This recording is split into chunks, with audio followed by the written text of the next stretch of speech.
Assalamu alaikum viewers, this is Dr. Z and I am here on this platform to discuss different sort of medical conditions.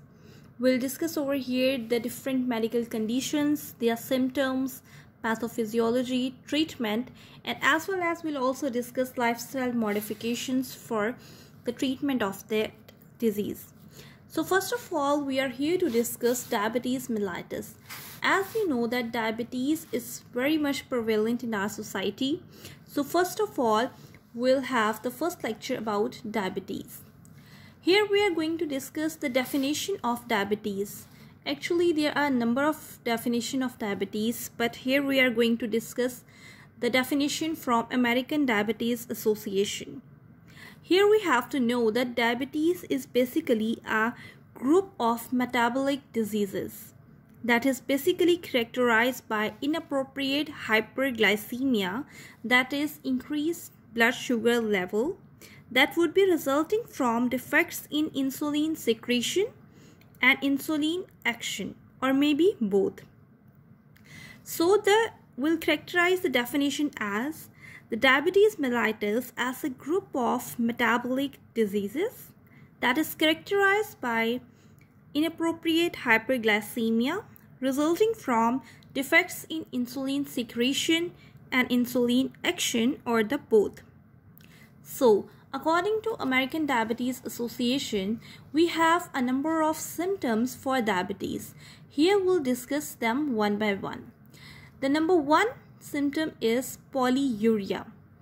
Polyuria will mean that increased urination. If a person is having an urge for increased urination, then there are more chances for him to have diabetes mellitus. Second one is polydipsia. Polydipsia is basically increase in thirst. If a person is quenched all the time, then he may have the chances for diabetes mellitus. Third one is polyphagia. For polyphagia, it means that a person is having a great craving for food. He may have food for 3 times earlier, but in this condition, he will have food for 5 to 6 times. The very obvious symptom of diabetes mellitus is weight loss.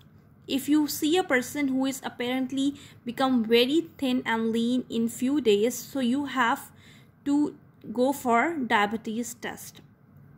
And next one is the blurry vision. As you know, the diabetes basically affects the eyes vision, so the person may have blurry vision.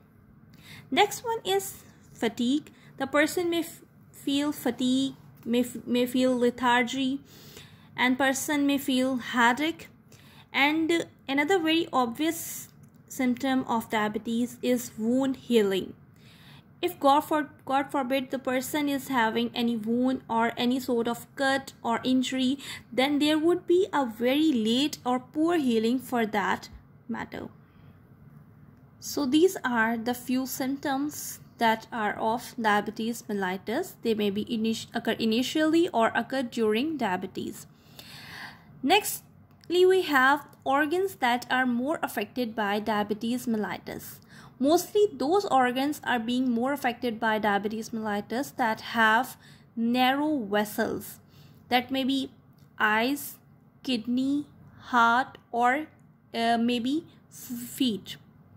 So these are the organs that are more affected by diabetes mellitus. So in next point, we are going to discuss the classification of diabetes mellitus.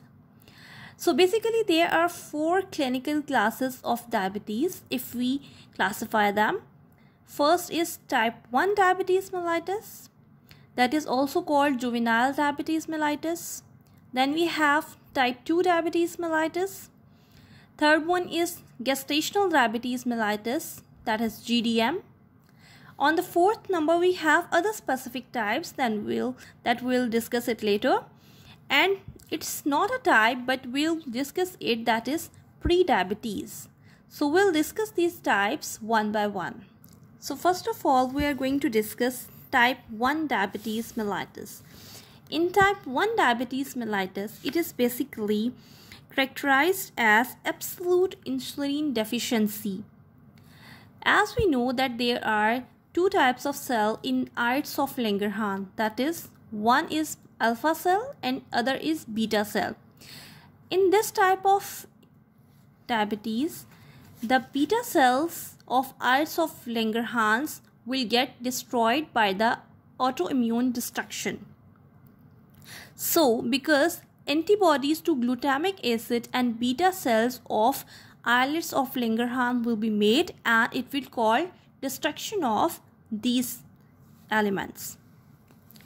Basically, this type of diabetes, that is type 1 diabetes mellitus, is most likely to diagnose prior to the age of 30 years. So, second type of diabetes is type 2 diabetes mellitus.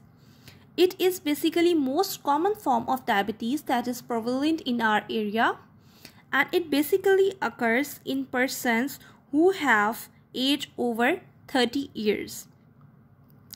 So there are a number of causes of this type of diabetes that are: number one is obesity. It may occur in the person who are obese or have increased weight. It may occur in person who have positive family history for diabetes. And if the person have signs of insulin resistance, that may be truncal obesity, increased triglyceride levels, or decreased HDL levels, so it may occur in those persons. But one interesting thing to know is that antibodies that are found in type 1 diabetes mellitus are basically absent in type 2 diabetes mellitus. On number 3, we have gestational diabetes mellitus, also known as GDM. It is a condition in which women first exhibit levels of elevated plasma glucose levels during pregnancy, and women that were previously diagnosed with diabetes prior to the pregnancy are basically excluded from this classification. After pregnancy, the diagnostic classification of GDM may be changed based on postpartum testing. So on number 4, we are going to discuss other specific types of diabetes. This type of diabetes is known as secondary diabetes. It may be caused by number of disorders. Disorders like Cushing syndrome, acromegaly, cystic fibrosis, Down syndrome, or pancreatic disorder may cause this. Or there are some treatments of some other diseases that may cause this type of diabetes.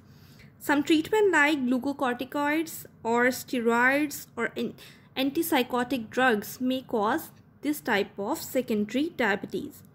So, on number 1 in this classification, we are going to discuss monogenic diabetes mellitus. Monogenic diabetes mellitus was previously known as maturity onset diabetes of youngs, that was abbreviated as MODY. So in this type of diabetes, it disrupts the insulin production. On the second type, we have latent autoimmune diabetes of the adults, that is also known as or abbreviated as LADA.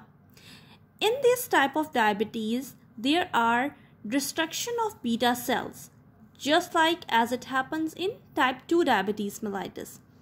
But it has antibodies, autoantibodies present, like it has present in type 1 diabetes mellitus as well. So it has characteristic of both type 2 diabetes mellitus and type 1 diabetes mellitus. On number 5, we are going to discuss an other type, or you may characterize as a type, or you can characterize it as an other point, that is prediabetes. Actually, when the individuals who have elevated blood glucose level, but that blood glucose level do not meet the diagnostic criteria, but they are too high to be considered to be normal, they are classified as prediabetes. Prediabetes has high risk for future development of type 2 diabetes mellitus. So guys, this was all about today's lecture. I hope this was helpful for you. So further discussion on diabetes will come inshallah with another episode. Till then, Allah Hafiz.